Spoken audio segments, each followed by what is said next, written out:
जय गुरु जी। वीडियो को लाइक कीजिए, चैनल को सब्सक्राइब कीजिए, बेल आइकन को प्रेस कर दीजिए ताकि आपको लेटेस्ट वीडियो के अपडेट्स मिलते रहें। अगर कोई आपसे कुछ मांगे तो दे दिया करो। शुक्र करो ऊपर वाले ने आपको देने वालों में रखा है, मांगने वालों में नहीं। जय गुरु जी। आज मैं आप सबके साथ जो सत्संग शेयर करूंगी वो एक भक्त अंकल जी का है और अंकल जी ने अपनी पहचान गुप्त रखी है जो हम समझ सकते हैं। चलिए आज का हैरत अंगेज सत्संग अंकल जी की जुबानी हम सब सुनते हैं और जानते हैं कैसे अंकल जी को गुरु जी की तरफ से सुरक्षा कवच दिया गया। इसके बाद जो हुआ अंकल जी के जीवन में वो सुन के आप सब भी हैरान रह जाओगे जैसे हम हो गए थे, क्योंकि कुछ चीज़ें जो होती हैं वो चमत्कार से परे होती हैं। पर गुरु जी की शरण में आने के बाद आपको रोजाना ज़िंदगी में कुछ ना कुछ देखने को मिल ही जाएगा। बहुत ही अच्छा सत्संग शेयर करें अंकल जी ने। जैसा अंकल जी ने अपने सत्संग में शेयर करा है वैसे ही आप सबके साथ इस सत्संग के माध्यम से आज मैं साझा करूँगी। और हमारी छोटी सी कोशिश ये रहती है जो ये ब्लेस सत्संग हम आपको सुनाते हैं वो हर घर तक पहुँच सके और सब संगत सत्संग सुने और ब्लेस हो सके। इसलिए सब संगत सत्संग के अंत तक बने रहना और सत्संग को बहुत ध्यान से सुनना और सत्संग को बीच में ना छोड़े, क्योंकि सत्संग सुनने वाले का भी कल्याण होता है और सत्संग करने वाले का भी। और हो सकता है जो आज आप सत्संग सुनने उससे आपको आपके कई सवालों का जवाब आज आपको मिल जाए। चलिए सत्संग शुरू करते हैं। जय गुरु जी। आरंभ में मैं बड़ी विनम्रता अधिक श्रद्धा के साथ सर्वशक्तिमान गुरु जी से दिव्य आज्ञा लेता हूँ। अपने अनुभव साधारण शब्दों में व्यक्त करने के लिए मैं जानता हूँ ना ही मैं इतना सक्षम हूँ ना ही काबिल की सर्वशक्तिमान गुरु जी की विशाल दिव्यता और आध्यात्मिकता का वर्णन कर सकूं। तथापि ऐसा कर पाने के लिए मैं सर्वव्यापी गुरु जी से प्रार्थना करता हूं। हम 18 दिसंबर 2008 को राकेश अंकल और उनके परिवार के साथ पहली बार बड़े मंदिर गए। मेरी पत्नी नीरा और बेटी मालविका के साथ थी। यह बताना कि उस दिन हम कैसे गुरु जी के दर पर पहुंचे अनुपयुक्त नहीं होगा। राकेश अंकल की बेटी विभा मेरी बेटी की सहेली और साल 2007 तक एमटी स्कूल में उसकी सहपाठी थी। वो मालविका को गुरु जी के बारे में बताती रहती और उसे एम्पायर स्ट्रीट चलने के लिए भी कहती, पर हमारी इसमें कोई रुचि नहीं थी और हमने इसके लिए मालविका को प्रोत्साहित नहीं किया। हम नहीं चाहते कि ऐसी बातों में से वो प्रभावित हो, लेकिन मालविका की सोच कुछ और थी और अंत में अक्टूबर 2008 में वो अपनी सहेली के परिवार के साथ बड़े मंदिर गई।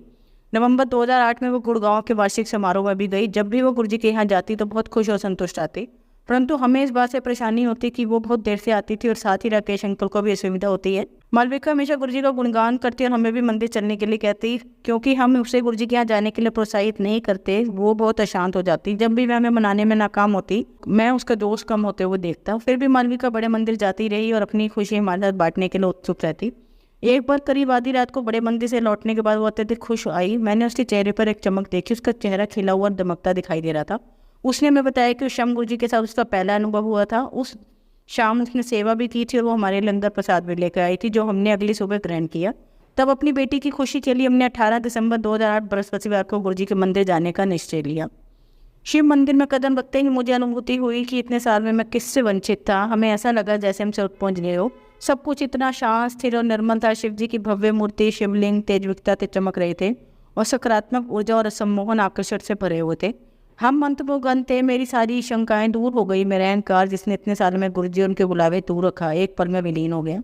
मैंने गुरु जी को संपूर्ण और शर्त रहित समर्पण कर दिया। राकेश अंकल ने उत्प्रेरक का काम किया जिसने मैं गुरु जी की अथाह आध्यात्मिक महिमा और कृपा समझने में सहायता की। उस शाम हमने शब्द लंगर का आनंद उठाया और फिर वापस आए प्रबंध और परिवर्तित रूप में।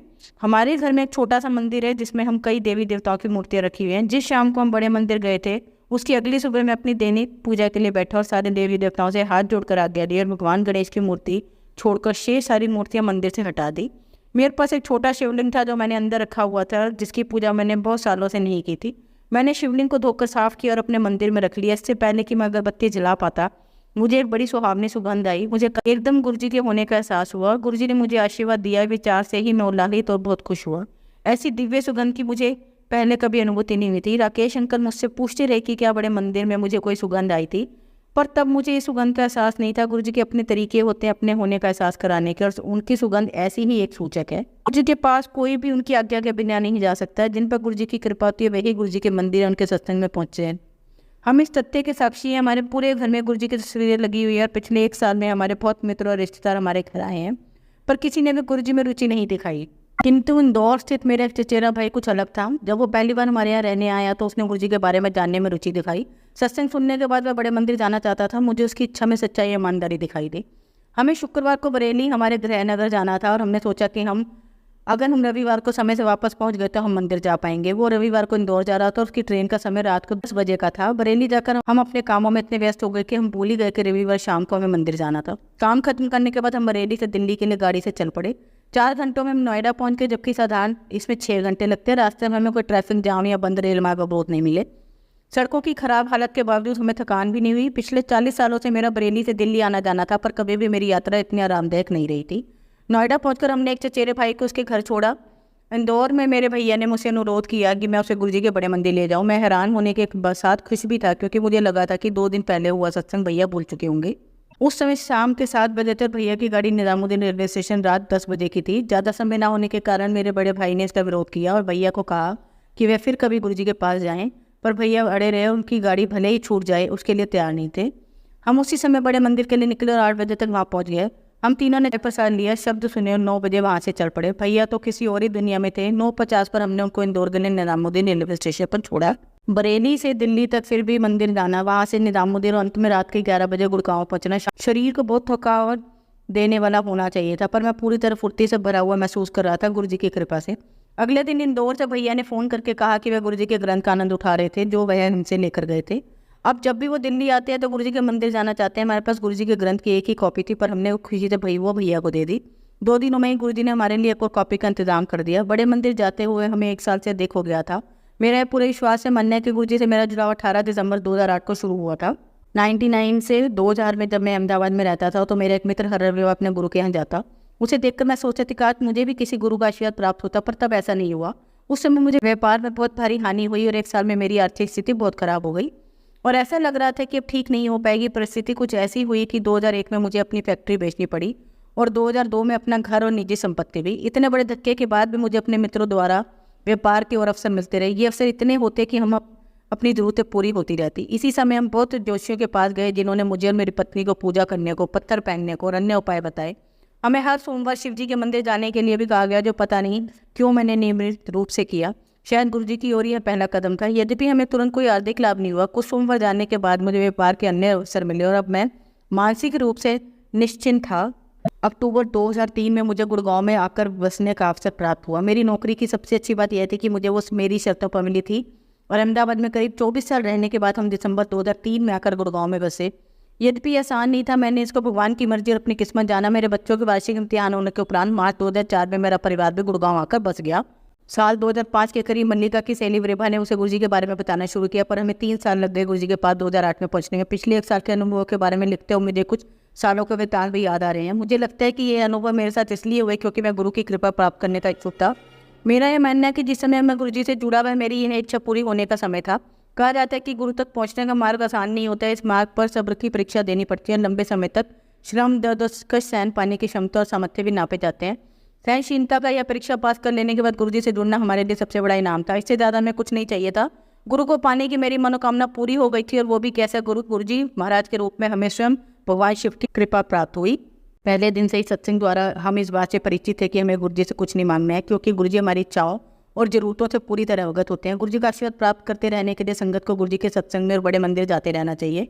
यह बात पूरी तरह से सच है। गुरुजी ने हम पर स्वास्थ्य, संपत्ति, समृद्धि, प्रसिद्धि, नम्रता, सकारात्मकता और सुकून की बारिश की है। जो कुछ भी कोई सोच सकता है, गुरुजी ने वह सब हम और उससे कहीं अधिक दी है।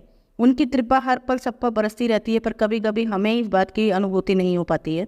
गुरुजी ने हमारे स्वास्थ्य को लेकर भी हमारा मार्गदर्शन किया और स्वास्थ्य संबंधी बड़े बड़े कष्टों से हमें बचाया है। यहाँ तक कि सही चिकित्सकों की ओर से भी हमारा मार्गदर्शन किया है। इसका एक उदाहरण मेरा हर्निया का ऑपरेशन है। ऑपरेशन थिएटर में मुझे बहुत घबराहट और व्यग्रता की अनुभूति हो रही थी, जो एक क्षण में गायब हो गई जैसे मुझे गुरुजी के उपस्थित होने का आभास हुआ। अप्रैल 2009 में मुझे स्लिप डिस्क हुआ, जिसका पुष्टिकरण MRI से हुआ। वह अपने आप ही ठीक हो गया, मुझे पता भी नहीं चला। गुड़गांव में हमारे घर से कुछ मिनटों की दूरी पर एक एक्यूप्रेशर विशेषज्ञ की ओर से मुझे गुरुजी ने निर्देशित किया, और पिछले 20 सालों से मुझे कमर का दर्द, स्थायी रूप से पेट में दर्द, साइनोसाइटिस और सर्वाइकल, इन सबका उपचार अपने आप बिना दवाइयों के हो गया। गुड़गांव में हमारे गेस्ट हाउस के लिए दिसंबर 2008 में हमने एक अकाउंटेंट रखा। जनवरी में एक व्यक्ति जाते समय गलती से अपना कॉर्पोरेट क्रेडिट कार्ड वहीं छोड़ गया। उस अकाउंटेंट ने हमें यह नहीं बताया कि एक बड़ी रकम निकालकर उस कार्ड का गलत उपयोग किया है। अगले सुबह चेन्नई से हमें उस व्यक्ति का फ़ोन आया। यद्यपि यह मानना कि हमारे कर्मचारी ऐसा कुछ कर सकता है मुश्किल था। हम उस दुकान पर गए, उस कार्ड का उपयोग किया गया, तो वहाँ की CCTV फुटेज देखी। उस अकाउंटेंट को इस बात का पता चल गया और उसने तुरंत अपना अपराध स्वीकार किया। 1 घंटे के अंदर सारा मामला सुलझ गया। क्रेडिट कार्ड वापस मिल गया और जो सामान खरीदा गया था वह भी उसे वापस ले लिया गया। वह मेहमान बहुत प्रसन्न हुआ और इतनी जल्दी और ईमानदारी से यह सब करने के लिए उसने हमारा धन्यवाद दिया। उसने हमारे विरुद्ध कोई कार्रवाई नहीं की जिससे हम ब्लैकलिस्ट भी हो सकते थे। हमारे व्यापार को बहुत नुकसान पहुंचता। जिस आसानी और सहजता से यह सब सुलझ गया बिना किसी बार वाले के हस्तक्षेप के, यह बहुत अद्भुत था। गुरु जी के संरक्षण का आशीर्वाद का यह पहला अनुभव था। इसके बाद और अनुभव बहुत जल्दी हुआ। धन्यवाद गुरु जी। जनवरी 2009 में हमने एक नई गाड़ी खरीदी और बृहस्पतिवार की शाम को गुरु जी का धन्यवाद करने, उनका आशीर्वाद लेने हम बड़े मंदिर गए।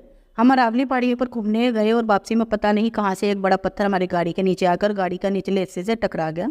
हम रुके पर हमने उतर कर नहीं देखा कि गाड़ी को क्या नुकसान पहुंचा था। हम आगे बढ़ते रहे क्योंकि गुरु जी के मंदिर होकर आने से जो मधुर भाव दशा थी वो हम नष्ट नहीं करना चाहते थे। अगली सुबह जाकर मैंने गाड़ी का निरीक्षण किया तो यह देखकर कि छोटी सी खरोंच को छोड़कर गाड़ी को कोई और नुकसान नहीं पहुंचा था। मैं आश्चर्यचकित और खुश भी और अपने कराने के लिए निकल पड़ा। उस समय मुझे अनुभूति नहीं हुई कि गुरु जी के आशीर्वाद से हम सबको एक नया जीवन मिला था। शनिवार सुबह को मुझे अपना साया, जिसमें मैंने देखा कि कैसे गुरु जी ने हमारे पूरे परिवार को एक बड़ी दुर्घटना से बचाया जो कुछ मिनटों में के बाद होने वाली थी। मुझे अच्छी तरह याद है कि मैंने देखा कि हमारी गाड़ी पहाड़ी से 50 फीट नीचे चली गई। मेरा परिवार बुरी तरह से घायल हो गया। सपने में मैं जैसे तैसे वापस सड़क घर पहुंचा, मुझे मदद मिली। हम सबको गुड़गांव में पारस अस्पताल ले जाया गया। उस दिन हम गुरु जी का विनयपूर्वक धन्यवाद करने के लिए दोबारा बड़े मंदिर गए। गुरु जी की कृपा हमारे वाहन चालक को भी प्राप्त हुई। वह बार बार सोमवार को हमारे साथ बड़े मंदिर चला गया और चाय और समोसा प्रसाद ग्रहण किया। एक रात वह बहुत तेज गति से जयपुर से गुड़गांव गाड़ी चलाते हुए आ रहा था, जिसमें और लोग भी थे और उसके आगे एक सवारी बस थी। अचानक वो बस बाईं और मुड़ी, सीधी गाड़ी डंपर ट्रक के सामने आकर जो सड़क की गलत की ओर से हमारी ओर तेजी गति से आ रहा था। हमारे चालक ने बताया कि टक्कर होनी सुनिश्चित थी और मैं भुचक्का रह गया। कुछ क्षण बाद उसने गाड़ी को सड़क की बाईं ओर खड़े पाया। गाड़ी पर एक रोज तक नहीं आई थी और डंपर आगे निकल गया। सोमवार को बड़े मंदिर जाते समय चालक ने मैं यह सब बताया। मैंने तुरंत कहा कि गुरुजी ने उसे, बाकी लोगों को और गाड़ी को बचाया। जब मैं गुरुजी के बारे में बात कर रहा था, मुझे गुरुजी की विशिष्ट और पवित्र सुगंध आई, मानो मेरे ऐसे कहने को वह अपनी सहमति आश्वासन दे रही हूँ। 2007 में मल्लिका गुड़गांव से नोएडा में अपने कॉलेज तक आना जाना टैक्सी से कर रही थी और टैक्सी के मालिक के घमंडी बर्ताव और समय का तालमेल न हो पाने के कारण तंग आ रही थी। अब उसने इस बात को कर लिया कि उस टैक्सी में वो नहीं जाएगी। कॉलेज के तीसरे साल से उसके आने जाने का कोई और प्रबंध किया जाए। एक हफ्ते में उसका कॉलेज खुलने वाला था। जो पहले वाली टैक्सी का मालिक था उसने किसी और की बुकिंग ले ली थी और वो भी हमारी मदद करने को तैयार नहीं था। फिर भी हमें पूरा विश्वास था कि गुरुजी इस समस्या का कोई हल निकाल देंगे, पर हमने अपनी कोशिश जारी रखी। कॉलेज खुलने का समय आ ही गया था जब मेरी पत्नी नीरा को मालविका की सहेली की माँ का फोन आया। वो दोनों एक ही कक्षा में पढ़ते थे और वो लड़की पिछले 2 सालों से हॉस्टल में रह रही थी। जब उसके माता पिता चाहते थे कि वो गुड़गांव आकर रहे और यहीं से प्रतिदिन अपने कॉलेज के लिए आया जाए, उन्होंने हमें कहा कि बारी बारी दोनों लड़कियां अपनी गाड़ी शेयर कर सकती हैं। हमने उसकी बात मान ली। यह प्रबंध बहुत अच्छा रहा क्योंकि टैक्सी के कारण हम दोनों लड़कियों का समय नष्ट नहीं हो रहा था। गुरुजी का धन्यवाद है कि उनके कारण सब कुछ इतनी सरलता से होकर आज भी हो रहा है। मेरे बेटे श्रीवन ने अप्रैल 2009 में सिम्बोसिस पुणे से अपनी ग्रेजुएशन पूरी की और फिर 2-3 साल नौकरी करके वो MBA करना चाहता था। ग्रेजुएशन के तुरंत बाद वो पहले नौकरी करना चाहता था, पर आर्थिक मंदी के कारण उसे अच्छी नौकरी नहीं मिल रही थी। कुछ महीनों की कोशिशों के बाद उसे एक नौकरी मिल गई। यद्यपि यह नौकरी ना तो उसकी पढ़ाई के अनुकूल थी, ना ही उसे पसंद थी, पर उसने सोचा कि घर पर खाली बैठे रहने से तो अच्छा ही है, इसलिए हम भी मान गए। क्योंकि यह नौकरी मार्केटिंग से संबंधित थी, उसे अपने वाहन की आवश्यकता थी। दोपहिया वाहन के बारे में हम सोचना भी नहीं चाहते थे। जन परिवहन में उपयोग करने में व्यवहारिक कठिनाइयाँ, हमारे पास अतिरिक्त गाड़ी नहीं थी। हमने बैंक से ऋण लेकर उसके लिए गाड़ी लेने का निश्चय किया, पर गुरुजी ने हमारे लिए कुछ और ही सोच रखा था। मेरे व्यापार से संबंधित एक व्यक्ति का फोन आया जिसने मुझसे एक बड़ी रकम ली हुई थी और जो मैं उससे बहुत समय से वापस मांग रहा था। एक दिन बड़ा अचंभा हुआ जब उस रकम का एक हिस्सा उसने हमें भिजवाया। वह इतना था कि बिना किसी ऋण या किसी के एहसान से हम गाड़ी खरीद सके। मार्केटिंग की वो नौकरी लेने के 1 महीने के अंदर शिविर को एक विदेशी बैंक जिसमें हेडक्वार्टर्स अमेरिका में थे, वो हमारी मनपसंद नौकरी गुड़गांव में ही मिल गई। यह सब किया सर्वशक्तिमान गुरुजी ने। इस सत्संग का एक एक शब्द गुरुजी से प्रेरित है। जब से हम गुरुजी से जुड़े हैं, गुरुजी हमारा मार्गदर्शन कर रहे हैं। गुरुजी की इतनी कृपा रही है मेरे ऊपर कि मेरी पूरी कोशिश रहती है कि जहाँ तक हो सके मैं उनके निर्देशों का पालन करूँ। पिछले 1 साल में मेरा व्यापार कई गुना बढ़ गया है। सब कुछ इतनी सहजता से होने लगा है, ना केवल मेरे व्यापार में परंतु हमारे निजी जीवन घर में कोई काम या चुनौती बड़ी या जटिल नहीं लगती। मैंने गुरुजी को पूरी तरह से समर्पण कर दिया और मैं नेक और भले काम करता हूँ, जिसका परिणाम मैं गुरुजी पर छोड़ देता हूँ। जी हाँ, मैं और मेरा पूरा परिवार राकेश शंकर और उनके परिवार का आभारी हैं जो गुरुजी के पास हमें लेकर जाने के लिए माध्यम बने। बहुत बहुत धन्यवाद गुरुजी, मैं अपनी संगत का अंश बनाने के लिए। जय गुरुजी। अब आप सबको एक कहानी सुनाती हूँ, आप सब इस कहानी को बहुत ध्यान से सुनना। आज की कहानी का शीर्षक है बुद्धिमान व्यक्ति कभी मूर्खता नहीं करता। बुद्धिमान बनो, मूर्ख नहीं। पर कोई हमसे यही कहता है, लेकिन बुद्धिमानी दिखाने के चक्कर में कब कोई हमें बेवकूफ़ बना जाता है, हमें पता ही नहीं चलता। बुद्धिमान व्यक्ति वो नहीं होता जो हर काम सही करता है पर काम में फिर भी सफल हो जाता है, बल्कि बुद्धिमान वो होता है जो हर काम से अपना फायदा निकाल लेता है। और मूर्ख व्यक्ति वो होता है जो सही काम करके भी अपना नुकसान करवा लेता है।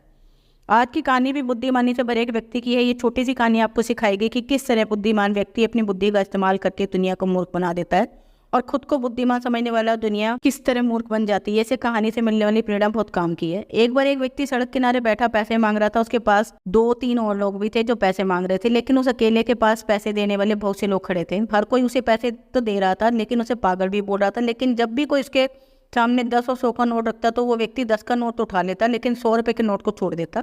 अब लोगों के लिए एक खेल बन गया। रोज नए लोग आते, उसके सामने 10 का और 100 का नोट रखकर तमाशा देखने लग जाते। जब भी वो पागल 10 का नोट उठाता तो लोग उस पर हंसने लगते और यह कहते कि ये तो सच में बहुत बड़ा पागल है, इसे इतना ही नहीं पता कि 10 रुपये से ज्यादा वैल्यू 100 रुपये की होती है। ऐसा ऐसा करते कई साल निकल गए, तमाशा ऐसे ही चलता रहा। लोग आते रहे, उसे पैसे देते रहे, खेल देखकर चले जाते। एक दिन उससे मिलने उसका एक दोस्त आया और उससे पूछा कि यार ये क्या चक्कर है, तुझे भी पता है कि 100 रुपये ज्यादा वैल्यू है, फिर भी तू 10 रुपये उठाते हैं, लोग तुझे पागल बोलकर तुझ पर हंसकर चल देते हैं, ये सब खेल किस लिए। वो व्यक्ति हंसते हुए बोला, ये 10 रुपये के खेल से आज मेरे पास लाखों रुपए जमा तो हो गए हैं। ये लोग रोज मेरे पास आकर मुझे 10 रुपये देकर जाते हैं, लेकिन जिस दिन मैंने 100 का नोट उठा लिया तो उस दिन के बाद ये आना बंद कर देंगे और खेल खत्म हो जाएगा। लोग मुझे पागल और मूर्ख समझते हैं, असल में ये लोग मूर्ख हैं जो अपने मज़े के लिए दूर दूर से आकर मुझे ढेर सारा पैसा दे जाते हैं। अब सीख जो हमें इस मोटिवेशनल कहानी से मिलती है, ये कहानी सिखाती है कि बुद्धिमान व्यक्ति को कभी कोई मूर्ख नहीं बना सकता। हम दूसरों की मूर्खता पर हंसते तो हैं, लेकिन कब हम खुद मूर्ख बन जाते हैं हमें पता ही नहीं चलता। इसलिए ज़िंदगी में हमेशा बुद्धिमान बनिए। दुनिया वाले आपके लिए कुछ भी कहें, लेकिन अगर किसी चीज़ से आपका फ़ायदा हो रहा है तो दुनिया वालों को कहने दो। बस अपना खेल खेलते रहो, कभी भी अपनी होशियारी किसी को मत बताओ। कामयाब इंसान अपनी बुद्धिमानी कभी दुनिया को जाहिर नहीं करते, बल्कि उनकी कामयाबी उनकी बुद्धिमानी को जाहिर कर देती है। ऐसे कई काम होते हैं जिन्हें करके हम पैसा कमा लेते हैं, लेकिन जब हम उनकी शुरुआत करते हैं तो हमारे पास आसपास के लोग ही हमें मताने मारते हैं, कहते हैं कि इस काम में कुछ नहीं रखा, इसके बस का कुछ नहीं है, ये तो बेवकूफ़ है, क्या ही कर पाएगा। लोगों की बातों को सुनकर कभी अपने कामों से पीछे ना हटे। आप क्या कर सकते हैं और किस चीज़ से पैसे कमाते हैं वो कभी किसी को ना बताएं। लोग आपके बारे में क्या राय बनाते हैं उसे बनाने दो, क्योंकि मूर्ख वो हैं आप नहीं। किसी काम से अगर आपको फ़ायदा होता है तो उस काम को सीक्रेटली करते रहो। संगत जी, अगर आपको आज का सत्संग अच्छा लगा हो तो आप इस सत्संग को और संगत के साथ जरूर साझा करें, जिससे वो भी महाराज का दिव्य आशीर्वाद प्राप्त कर सकें। जय गुरु जी, शुक्राना गुरु जी।